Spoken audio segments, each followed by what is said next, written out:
Back in the day, before streaming, before CDs, we listened to music on albums. A vinyl disc spinning 33 and a third revolutions per minute brought us great music one side at a time. 20 or so minutes of music, 4 or 5 songs usually, that created a single listening experience. This format exposed us to other songs of the artist, not just the hits, and often flowed in an order that was created to build and maintain or mold a musical experience for the listener. Sideshow brings musical experiences from the past to life today. Here, we discuss and review individual sides of record albums we have grown to appreciate and hope you will too. Welcome to The Sideshow.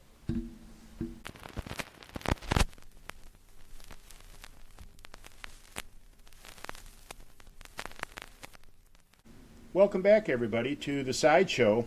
We've got a great show for you today. Mike has got a side that he's going to bring to the table and we're going to talk about. So, Mike, why don't you lead us in? All right. For today, my side is side 3 of the Beatles' White Album.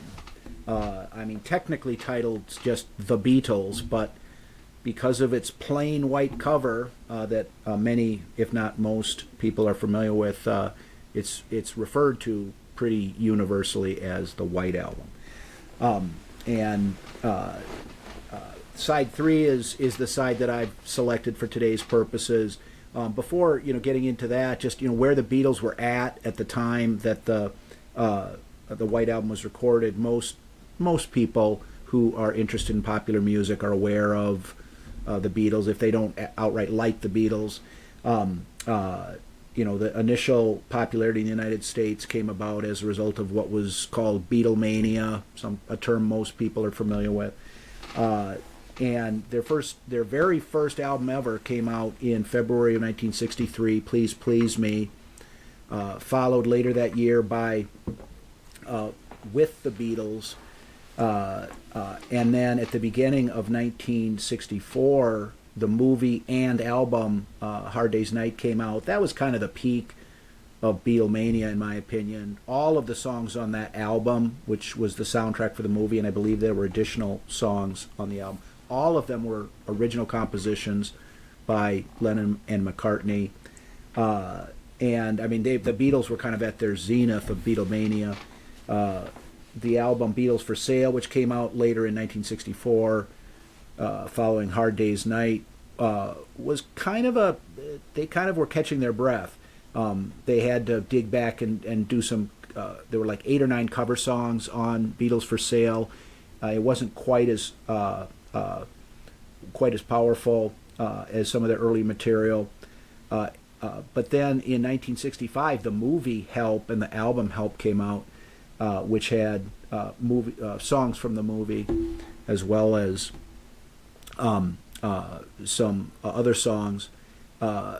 And that was where, in my opinion, Beatlemania, that was kind of the swan song of the Beatlemania years, the album and movie Help. That's where, because the next album, Rubber Soul, it was not a Beatlemania album. It was a different album. Do you agree with that? I was going to say there was clearly a transition, I think, for a couple of reasons. First of all, Beatlemania was hard physically on the Beatles.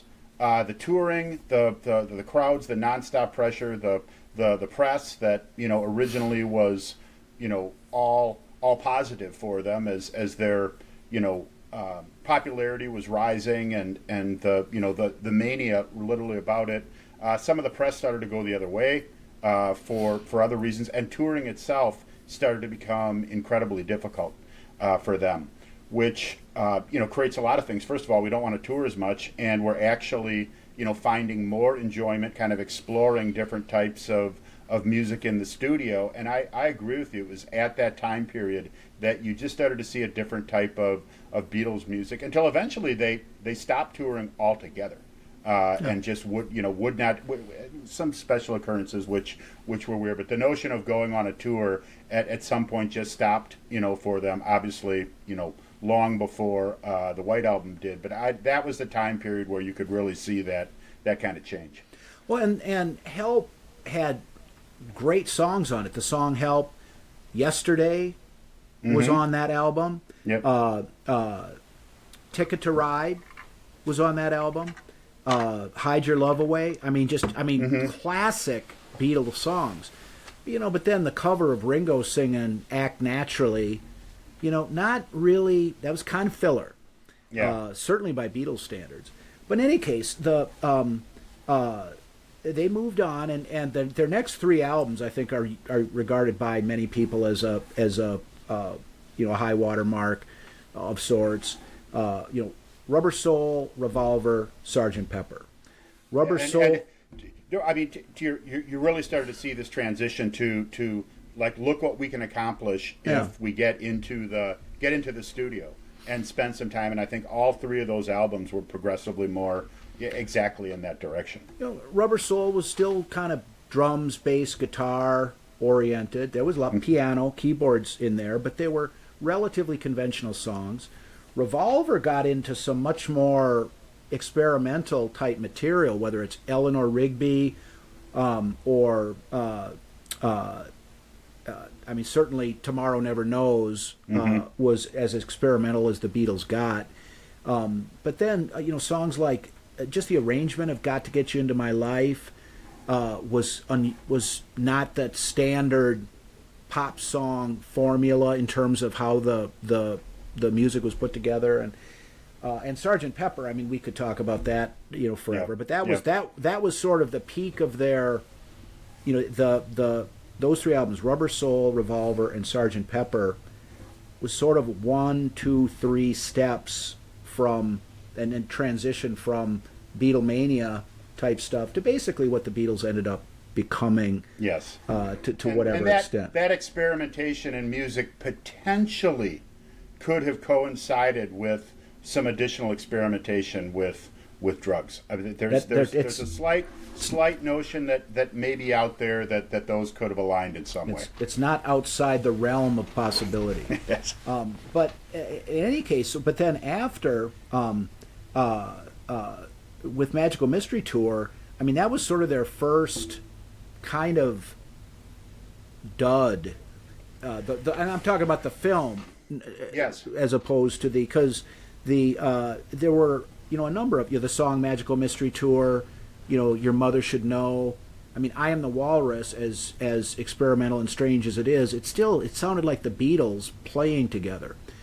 But that album was also kind of fleshed out. It was, when it was released in England, it was to accompany the movie, and it was like an EP. It wasn't a full-blown album. And for the album that was released in the United States and is now kind of recognized as that album, Strawberry Fields, Penny Lane, a number of Hello Goodbye, those were all singles that had been released, and so that had already been out there, and so the album just sort of picked up the singles, and it was kind of a transitional album, and as a whole, that also though that occurred after the death of their manager Brian Epstein, who was probably the only person in the world at that time who was able to tell them no. Don't do that. That's a stupid idea, or that's wandering a little bit too far. I mean, their producer, would do whatever. His job was to try to make whatever sound, whatever situation that that occurred. But Brian Epstein would actually tell them no, and he wasn't there to do that when they came up with this idea of let's just drive around in a bus with different celebrities in the British countryside and find out what happens, and nothing really did. So it just an interesting, and I really think that was based. That wouldn't have happened if Brian Epstein was still alive. That's my thought on that. I agree with you, and it's sort of fortuitous that you mentioned the death of Brian Epstein, because the band found out about the death of Brian Epstein, which was an accidental or not accident. It was an overdose of prescription medication was the cause of his death. But when the band members found out about his death, they were in Wales at a seminar being put on by the Maharishi about transcendental meditation. Yes. And they after this seminar they did go back and they finished up the movie, or they completed the movie and the material for Magical Mystery Tour. Yeah. And then all four band members, along with some other sort of, London scene makers, traveled to India to attend this 3-month thing at this location where the Maharishi had a setup in Rishikesh, in India, which is in northern India, not tremendously far by India standards from the Himalayas. And there was all sorts of spiritual nonsense that went on at that place while they were there. And most of with the exception of Harrison, most of the three other band members were, by the time they left, before they'd even got back to England, they were kind of disillusioned with where the Maharishi was coming from. But in any case, it was, in George Harrison's words, after they had all come back from India, he said that his heart was still in India, but he was back in the winter of discontent in London with the Beatles. And what were they doing? They were working on the White Album. So that's how he characterized the mood. So that was where the band was at when they were recording the songs for the White Album. And the simplest way to kind of describe the distinction between the White Album and the previous albums was that there was a lot more individual songwriting, and most of the songs on the album, not all, but most of the songs were basically songs that were written by McCartney, Lennon, or Harrison, and where the Beatles were kind of the backing band. It was like solo material with the other members of the band as the support. And many of the songs that were not recorded with all of the band members playing in the song. Some of them actually just completely solo work of some of the members. So I would agree with you. It was a much more individual contributor type atmosphere, and quite frankly, that kind of showed up in the track list, and some of the early reviews of the White Album used terms like a mess to describe. You had these just dramatically different types of songs that were placed together on the album, really kind of shuffling in these different songs from these different players that created the ultimate track list for this double album. Yeah.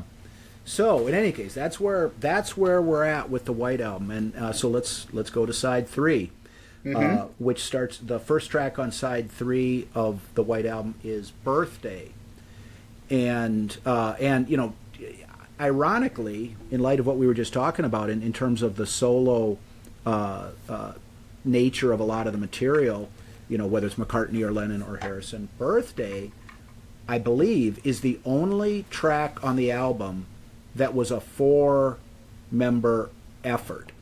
And the urban legend is that at that time, and this is in spring of 1968 is when this is happening, and at some point during that time frame, all 4 members of the Beatles and their wives or girlfriends, and they went out to see the movie "The Girl Can't Help It," which some of that soundtrack was performed by Jane Mansfield. Some of that soundtrack was performed by Little Richard. It's kind of like a rock and roll soundtrack, sort of their roots. The kind of stuff that they were listening to when the band very first formed. In the late 50s or very early 60s in Liverpool. And the legend, and maybe it's true. I don't know. I read this somewhere, but apparently after the movie, they were all fired up and kind of enthusiastic, and their basic gut level love of rock and roll was sort of rekindled, and so they went back to the studio and they recorded "Birthday."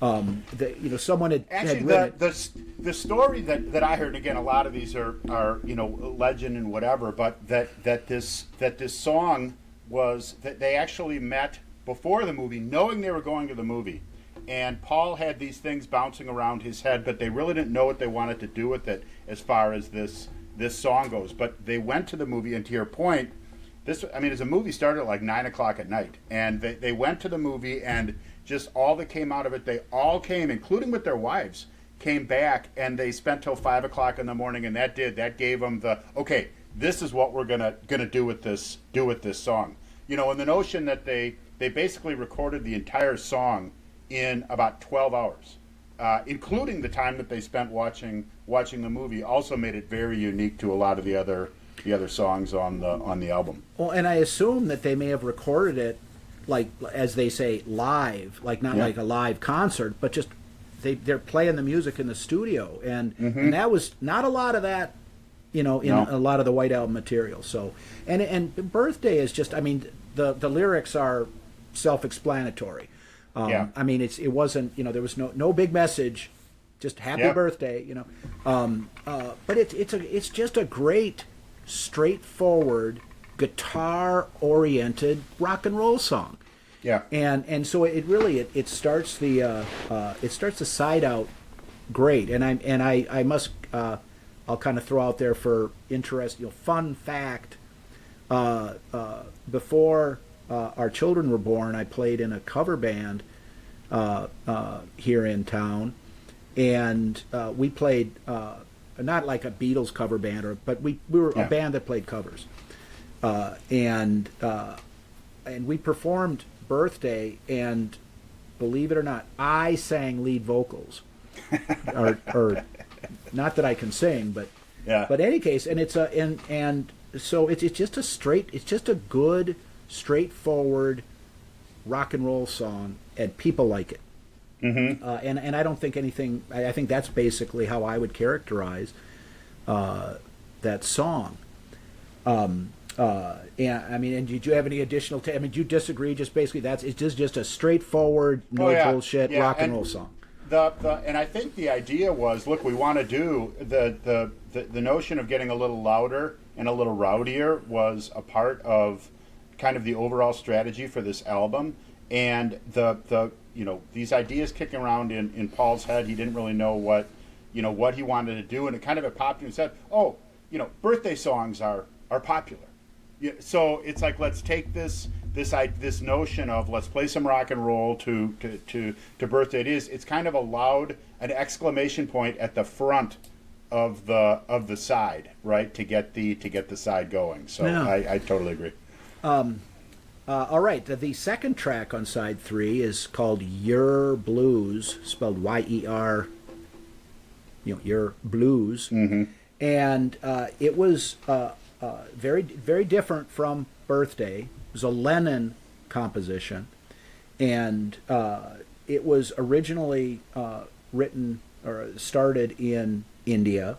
And he had shit on his mind, and was kind of feeling spiritually lost. And one of the things that had attracted him to this guy, the Maharishi, and so he kind of wanted to write a blues song, and apparently realized that he wasn't going to be able to do an authentic blues performance, like some of the actual blues artists that the members of the band had listened to, over the course of their music listening, blah, blah, blah. And so apparently what Lennon decided to do is sort of do a parody of the kind of heavy blues that were starting to come out in England around that time. Blues music had become more known and listened to and popular amongst white audiences, in the early mid-'60s. Like in the United States, the Paul Butterfield Blues Band put out stuff, and it found and that's fairly conventional, traditional blues music, Chicago blues. But in England, like the Jeff Beck Group, and the Yardbirds before them, and then eventually Led Zeppelin, and they were Led Zeppelin. I don't know if they'd been formed in the spring of '68, but they started performing in 1968, and and if you've a lot of people kind of consider the first Jeff Beck group album called Truth, and then the initial Led Zeppelin album is kind of being same thing. Yeah. And so just these like covers of blues songs done in this heavy guitar, sort of more cock rock kind of thing, which was different than the way that the original songs have been performed. So there are some people who characterize Your Blues as sort of a parody of that kind of thing. I mean, I've heard that as well, and I can see where that comes from, especially the way that the song rolled out. I mean, even the title itself. I mean, YER, Your Blues instead of a Your Blues. I do think though that even though that's how it was presented, I do think the writing of itself though came from them being in India and this messaging from the Maharishi that look, what do you feel? What do you feel? And I think Lennon I'm literally going to write what I feel. I mean, he had a song on this album called "I'm So Tired." I mean, and this one as well. And if you listen to the lyrics, I mean, there's some definite feeling that is in these lyrics. So I don't believe I believe that the song, the presentation, did take I'm gonna poke some fun at some of these things that are happening, but I do feel there was some real emotion in there. And then finally on that, I mean, this is obviously a transition from traditional blues, which was based on a common experience of distress and blues that a group of people were feeling, which is your more traditional blues and from down south and back in the day. As opposed to my person is experiencing the blues and I'm feeling bad and whatever, which I think is also one of the things that was potentially being made fun of, as a part of this album as well. And good song though, good. I mean, it achieved that kind of kind of raucous kind of blues and got his emotions out because of it. Well, and the fact that it was conceived or approached as, and maybe parody isn't the right word, but the fact that it was approached in that fashion doesn't mean it wasn't a serious. It didn't turn out to be a serious song, for purposes of artistic expression. I mean, it, that I'm lonely, wanna die. I mean, that's there's no that's kind of putting it out there. Yeah, and that's not Weird Al Yankovic. Yeah, he's putting it out there, and yes. Eventually, like at the beginning of John Lennon's solo career after the Beatles, he and Yoko had been engaged in supposedly primal scream therapy. Just this getting what's inside of you out.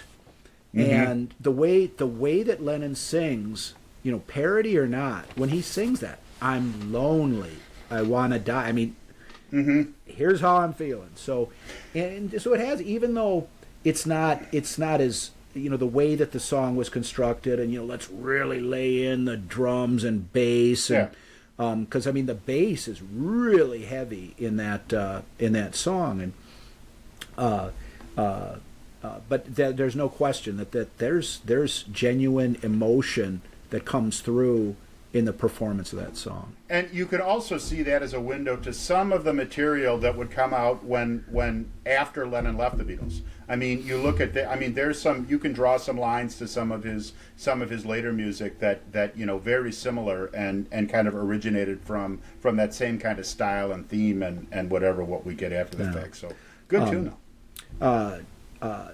Now, and a very different song follows in track 3, Mother Nature's Son, which is a McCartney song, and that was one of the songs that was almost entirely performed by McCartney. Yeah. And there's some horns in there, and or some brass, I think, is maybe a more appropriate term, that would have been provided by George Martin, the producer. Yeah. But a very a sparse tune, both musically and lyrically, but also very. I mean, it's a beautiful song. Yeah. You know, just born a poor young country boy, Mother Nature's son, all day long. I'm sitting singing songs for everyone. I Yeah. mean, that's just very simple. And you know, is this going to be Song of the Year or is this McCartney's? You know, of course not. But it's just a very delicate, beautiful song that you know someone could play with an acoustic guitar. And a lot of the song is taken up with the do do do do Yeah. do do Yeah. do, you know, that kind of stuff. And then you know, sitting beside a mountain stream, see her water rise. You know, listen to the pretty sound of music as she flies. It's very simple, but Yeah. but delicately beautiful. And you know, there's only like one more verse of actual lyrics, and it's the same kind of thing. You know, Yeah. swaying Well- daisies beneath the sun and stuff like that. So Well, it's the if you know, first of all, coming again out of India and a push from, you know, some of the teachings that they were getting to is, you know, exploring how you're feeling about nature. And I think Paul McCartney had also really enjoyed, I mean, from back in the day, the song Nature Boy, which was kind of a standard. Nat King Cole did it, Ella Fitzgerald did it, whatever. But same type of thing where it's like just this is an appreciation of just nature and being outside. And I think that tied to, you know, time he spent in his youth doing exactly sitting beside mountain streams and you know, seeing the water run and that came out from him. As just kind of a side note on a window into the creative process, certainly for Paul McCartney, and if you ever watched that documentary Get Back, you saw a lot of this as well. You know, the Beatles, the last thing that they did was the lyrics. They started with you know, complete opposite of like Elton John and Bernie Taupin's, where they started with the lyrics and moved back into the music. They started with the chords, and a lot of times as they were working it out, they were just using humming or mumbling or you know, do do do do, and then they figured they'd figure out the lyrics later. And a lot of times I think they just decided, nah, this is fine the way it is. You saw that on not only this song, but you know, songs like "Dear Boy" from Paul McCartney when he went. So a lot of songs where they just left it like that. So kind of a window into how they wrote songs and when they just decided, you know, we don't need any lyrics here. It kind of, we've set the stage, and this humming or this doing really kind of does the trick for us. So you know, just kind of a view into how they created these songs in the first place. in another song that was originally started when the Beatles were in India. Mm-hmm. And just on the final note on that song, because this ties in with you know, the solo aspect of the kind of the record, and particularly this song. Apparently, when McCartney finished up the session where the final touches by him were completed in the studio, I read this somewhere, and I don't know if it's urban legend or it's true, but apparently John and Ringo came into the studio, and one of the engineers or you know, people that were there said that you could cut the atmosphere with a knife. Kind of fucked up the mood. Yeah, because John and Ringo, because apparently John Lennon really did not like Paul McCartney, you know, recording music while they were as the Beatles when the other band members weren't participating. It got under his skin. But in any case, speaking of John Lennon and India, number 4, a song that I always enjoy hearing, a Lennon track. Everybody's got something to hide except for me and my monkey. Monkey, yes. And this is one that's sort of directly inspired by some of the things that the Maharishi was saying, and apparently the "come on" was a term that that the Maharishi would use. Come on is such a joy. Come on is such a joy. come on, let's take it easy. He'd say that, come on is such a joy, take it easy.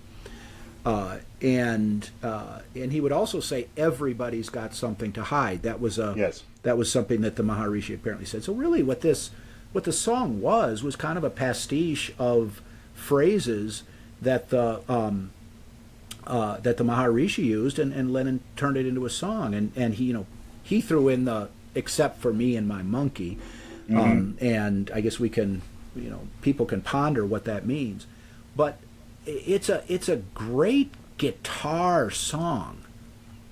I mean, there is and I don't know off the top of my head whether it's Lennon or George Harrison that's playing the guitar. If it was on Final Jeopardy, I would say Harrison. But it's a great guitar song. And a lot of the Beatles stuff that I like the most is guitar oriented. Yeah. Not all, but guitar oriented. And I don't know the specific type of bells or what the actual instrument, what percussion in the background, but there's this, it sounds like the dinging in a Vegas casino from the slot machines. It's hard to describe it, but there's these bells that are in the background, and the way that the vocals are, come on, come on, come on, come on, come on, come on, come on, come on.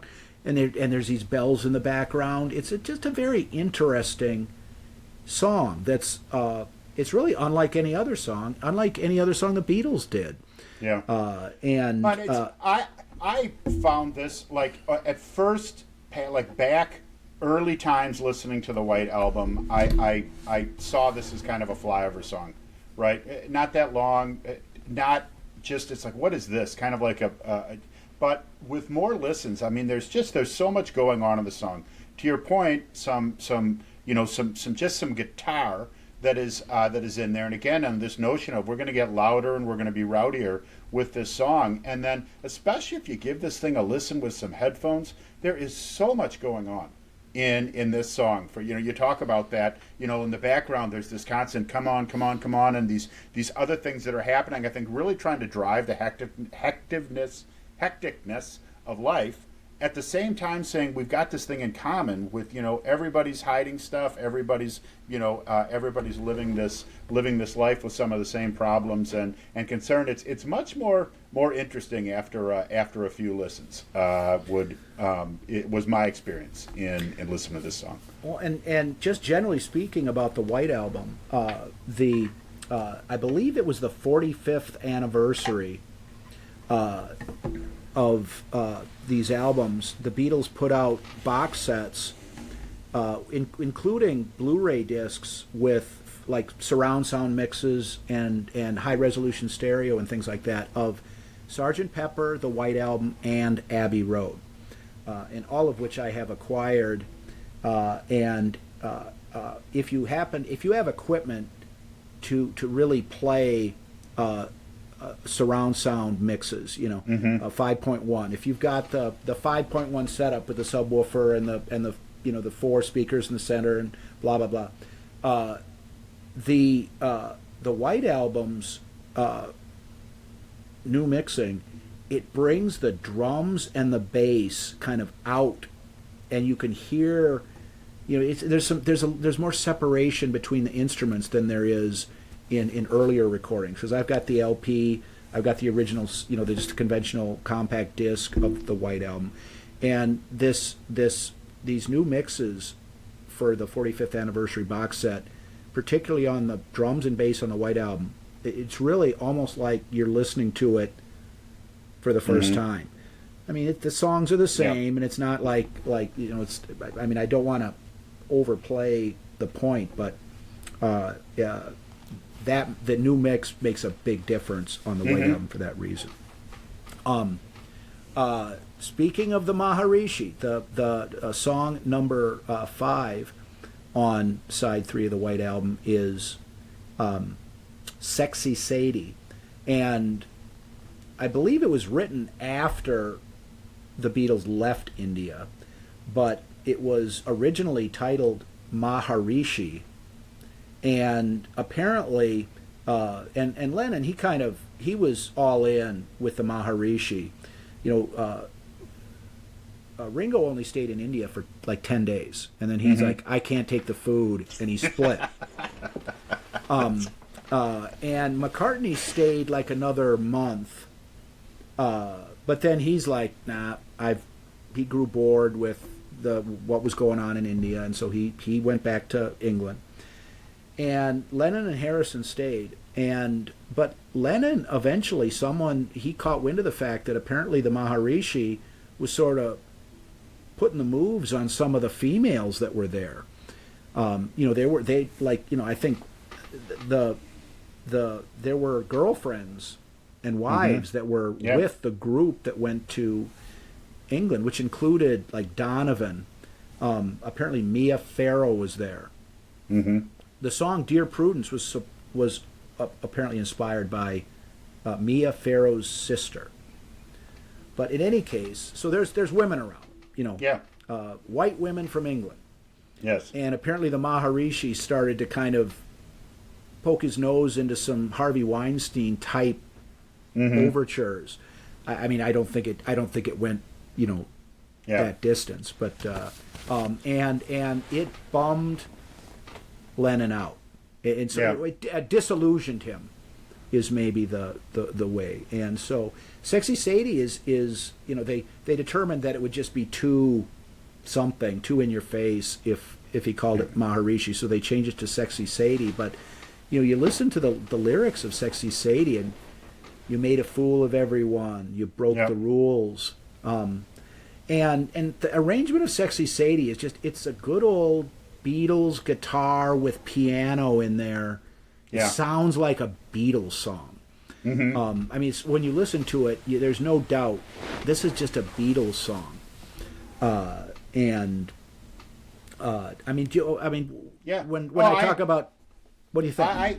I first of all, I agree on the song, and it is interesting the different type of experiences that the Beatles had in India. I read a thing that at least John started on these lyrics while he was waiting for the cab to come pick them up from where they were to take them to the airport, and that, you know, at least in something that Paul had said later, in something that I had read, I mean, Ringo just went there thinking it would be a party, right? And Paul went there thinking, look, this is someone who can really teach us how to, you know, get into this meditation more, a person that might be able to, you know, just teach us a little bit more about this.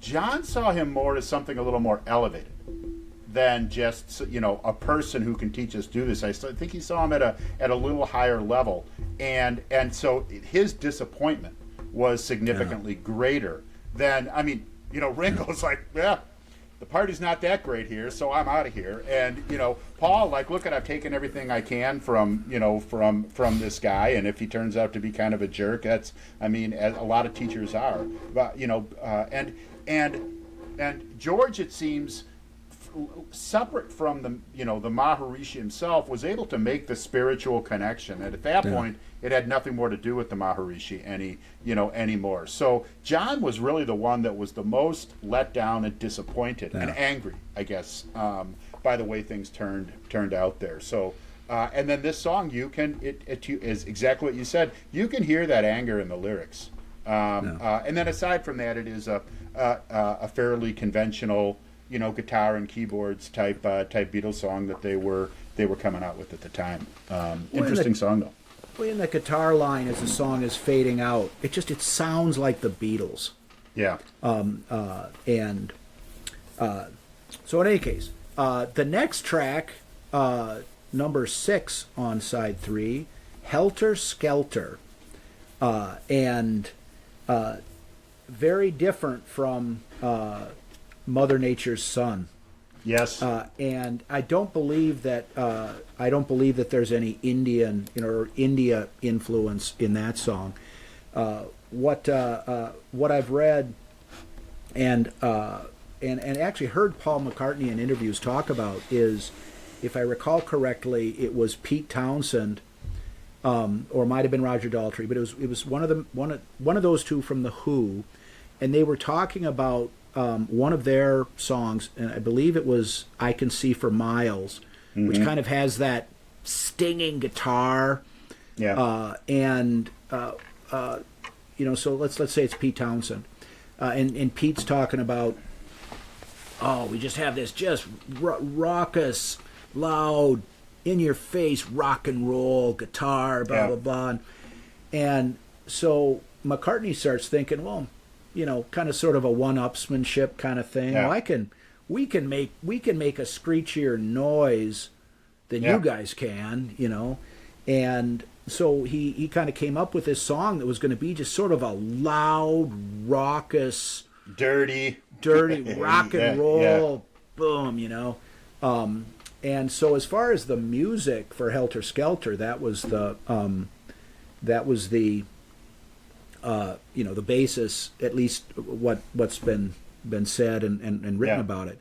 Now the lyrics, the significance of the term Helter Skelter to an English boy that grew up in Liverpool at the time that McCartney and Lennon did was like if the carnival came to town or the circus came to town or that kind of thing. It was apparently this like sort of like a conical tower, and there was a stairway where you'd go up and you'd get to the top, and then a slide would kind of spiral around the cone to get down to the bottom, and that was called like mummy, can we go on the Helter Skelter? That kind of thing. That's what it was. And so it's when I get to the bottom, I go back to the top of the slide. Then I stop and I turn and I go for a ride. Then I get to the bottom and I see you again. So that's what it's about. I'm coming down fast. Now, it's sort of like, he's after a woman and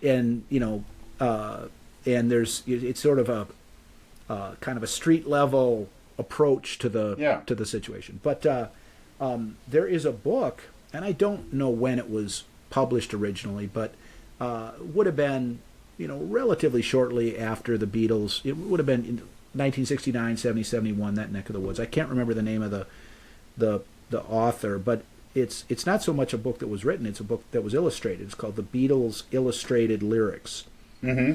And they have the lyrics of many Beatles songs, and they have illustrations for artists that are putting various interpretations in. And the illustration for Helter Skelter, it's got a naked woman, from mid thigh up, and on top of her head there's like a little thing, like a little gazebo with a rail around it. And then a slide starts coming out, and it goes around the back of her neck, and then it comes around over her shoulder and like above her breasts, and it goes around her back, and it comes around again underneath her breasts, and then it comes around one more time, and then there's an opening right where her crotch is, and there's these little guys that are sliding down the slide from on top of her head, and the slide goes into this sort of like tunnel opening where her crotch is supposed to be. So that's one interpretation of what Helter Skelter was about. But now later, most people are aware of the fact that Charles Manson co-opted that term and whatnot. But it was it was about a slide, a guy that has the hots for a woman, and will you go on the Helter Skelter with me? Or it's pretty simple idea. Yeah, it wasn't about the song. dissolution of society and our our foundations. Exactly. Yeah. They also I really think that the lyrics had far less to do with what they were trying to do than the notion of really create this loud, rowdy, dirty rock and roll. And they brought themselves back to a point when they used to just jam. Or used to perform for extended periods of time. I mean, the first take for this song when they went in there took 10 minutes. The second take took 12, and the third is which actually took most of the material. They played for 27 minutes. in the studio, just jamming. I mean, and I think it was really, again, part of this notion how they went into the studio for this album in the first place. It's like, no, we can be louder and rockier, and it certainly came out in this song. And I think to me, that when this song kind of gets going and then it settles back down again, bow no no no no no no. Bow no no. I mean, that is just. I mean, it just holds you. It is great rock and roll. Without any doubt. When there's one of those earlier takes is on the Beatles anthology series, Yeah. and it's about 10 minutes, and it's kind of like a blues dirge, something not unlike Led Zeppelin would do, and I think they nope, not raucous enough, not loud enough, Yeah. not irritating enough, that kind of thing. Yeah. But in any case, Helter I got blisters on my fingers. I mean, it was intended to be kind of loud and in your face. Yeah. And they were successful. I agree. I mean, I mean, I remember the first time I heard that on the radio as a kid. I thought, oh, that must be a Paul McCartney solo. No, it's not. That's not just Paul. That's the Beatles. Like, that's not the Beatles. That's not what the Beatles sound like. Yeah. Because it ain't She Loves You. Yeah. Or I Want to Hold Your Hand. Yep.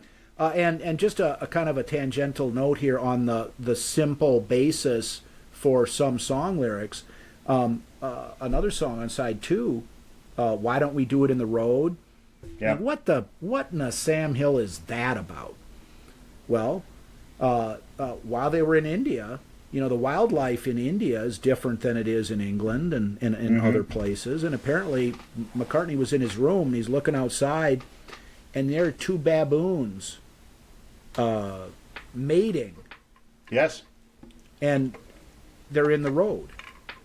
And he's thinking like, oh, hope they don't get hit by a car before they're done, that kind of thing. Yeah. And well, next thing you know, he's got a song. Yep. Why don't people do that? All right, we are now to the last song on side 3 of the Beatles' White Album, which is George Harrison's Long, Long, Long. And don't need to take a lot of time talking about this one. A very simple song, very sparse lyrically, not unlike Mother Nature's Son. And the just looking at the lyrics on the face of things, it's been a long, long time. How could I ever have lost you when I loved you? Blah blah. And the short answer is Harrison was writing about God and how the time he spent in India, or he's not talking about that, but how his time in India sort of rekindled his relationship with God is what the song is about. And so it's a short, it's really a very beautiful song. Not one of the better known on the album, but just a beautiful, good, a song that makes you feel good. You don't feel like the end of some of the Everybody's Got Something to Hide, Sexy Sadie. Yeah. Or Your Blues. You're kind of like, oh, geez, but it's a very calming, blissful song. Yeah, and at the same time, I mean, it descends a little bit into the avant-garde at the very end of the song. And I mean, I would agree with you. It certainly is not an edgy song. It's a calming, peaceful, demonstrating the peace that he clearly felt. Now that he had brought himself more in touch with God. At the same token, it's not it doesn't come off as a religious song either. It's just it's a pleasant, beautiful, peaceful song. Yeah, and that's one of the reasons why it's a good song is there is certainly no need to take it as a religious song. Yeah. Unless you want to. And if you just want to look at it as a thought about a man ruminating or a person ruminating about someone in a positive way as opposed to a negative way. And so a good way to end the side, not unlike the last song on side two, Lennon's Julia. Mm-hmm. I mean, if you listen to all of side two and then you come to that song and then it's over and you just, that was a beautiful song. Mm-hmm. And that's what I think when you come to that end. And I know what you mean about sort of the avant-garde nature, the ending of Long, Long, Long. But that's usually what I feel. That was a beautiful song. So, in any case, there you have, and that is the last song on the side. That is side 3 of the Beatles' White Album. Okay, so just a note about the album itself, The Beatles, which again commonly referred to as the White Album. I always like to focus one of the benefits or things that I've always enjoyed about vinyl record albums is the physical album itself. I've had this album for 40 years. I think embossed on it, you can't. There's no coloration, but it's the Beatles. Also embossed on these is an individual ID number for each that is sold. My particular number was 316471. The album itself, again, front and back, just completely blank. A little very basic, but the pictures of them on the inner cover. There's some. I still have the content that comes with them. There's headshots of each of the band members that came along with the album. Poster style type things. I kept them with the album, and then finally a poster, which is it's kind of fucking weird. The poster that came along with it. There's some kind of disturbing images that are in here, and then other just. It seems like just kind of random shots of them either doing recording, not necessarily right during this time period either. There's some variance in some of the time period of some of these. And the poster opens up, and on the back of the poster we have the lyrics to the songs. So some interesting kind of extra stuff that came along with it, and again the whole notion, the physical aspect of a vinyl record. Sometimes there was some additional candy that came along with, which was also some great music with the White Album, especially on side 3 that we've talked to today. So thanks, Mike, for that. Good show, and we will catch you next time. Sounds good.